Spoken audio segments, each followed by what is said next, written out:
How ready are you feeling for Friday night? Yeah, I don't think we could be any more ready. Obviously, the week off's nice. We're coming off a bit of form, so nice little hit out today, a little craft session before main training tomorrow. So I don't think you can not be ready for a qualifying final in front of 90,000. So boys are ready. The outside narrative is the preparation's been a little bit soft. No disrespect to the opposition, but you haven't had a real top 4 test. What do you make of that? Yeah, I think people can buy into that what they want, but end of the day, it depends on how you're playing as a team, and that's what we're focused on the past 6-8 weeks. Ever since probably our last buys, buying into what we need to do to get our game plan and our game ready for finals footy, and regardless of the opposition ahead of us, I think if we played our best footy last 4 weeks or the next 4 weeks, we can beat anyone. So no, we haven't looked at the opposition. We respect everyone equally, and we know that if we bring our best, that matches or is better than anyone, so I think we're ready to go. Connor O'Sullivan spoke last week, Shaun, just you playing the game, he spoke of the sour taste that left. Are you one of the players that still reflects on that night a bit and goes, what could have been? Yeah, certainly. I think, if we weren't competitive people, we would think like that, but it was a big game last year, and we missed out in the grand final, and who knows what could have happened. So I think everyone's, it's always in the back of your mind, but it's not the first thing because it's a new season, and it's a completely different matchup this week. So we'll go out there and treat it as any other games. It is qualifying final, and Brisbane are a great opposition, but I think we're on one. More recently, Shaun, they had you measure here.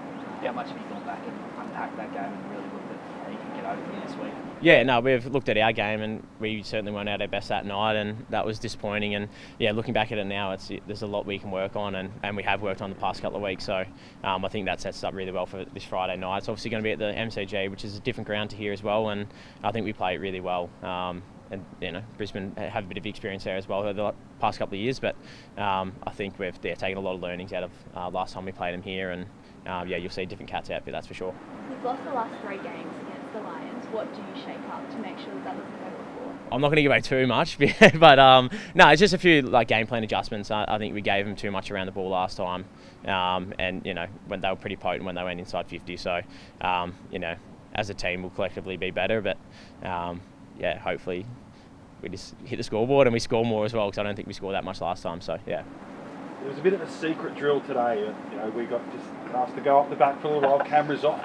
Was that a Lions-specific strategy you're having a look at, albeit for only about 15 or 20 minutes? Yeah, I think it's just making sure that what we want to do is right for the next couple of weeks. It's not specifically for the Lions, but I think the top 8 teams can play similar game style, and there's obviously little tweaks in everyone's, but there's some things we want to keep behind closed doors and not give away everything before this Friday or the coming weeks. Can you just talk to us a bit about your path from VFL and your success there, and you coming into an AFL final series? Can you talk to us a bit about that? It's completely different, but it's also having some finals experience is good. I think it's at the end of the day, it's just still football. It's maybe just a bit more high pressure, especially early on. But I think if you win those little moments early and kind of get the game on your terms, it goes a long way. So I think we'll focus on that this week, and we train that intensity as well. So that certainly helps.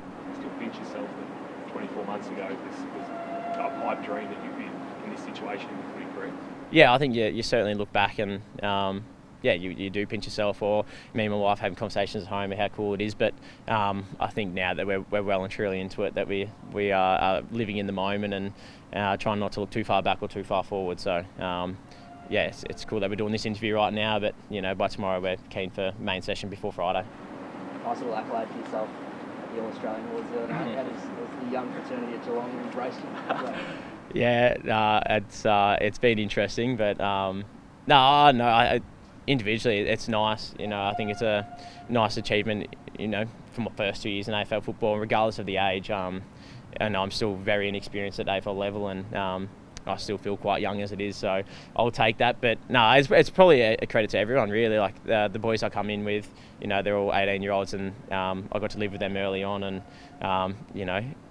refreshed me a little bit as well, because probably being a bit older in terms of when I was at VFL level, I was always been one of the older guys. So I feel a lot refreshed, and I owe a lot to my teammates. I wouldn't be the player I am today without anyone at Geelong, and especially the coaching staff as well.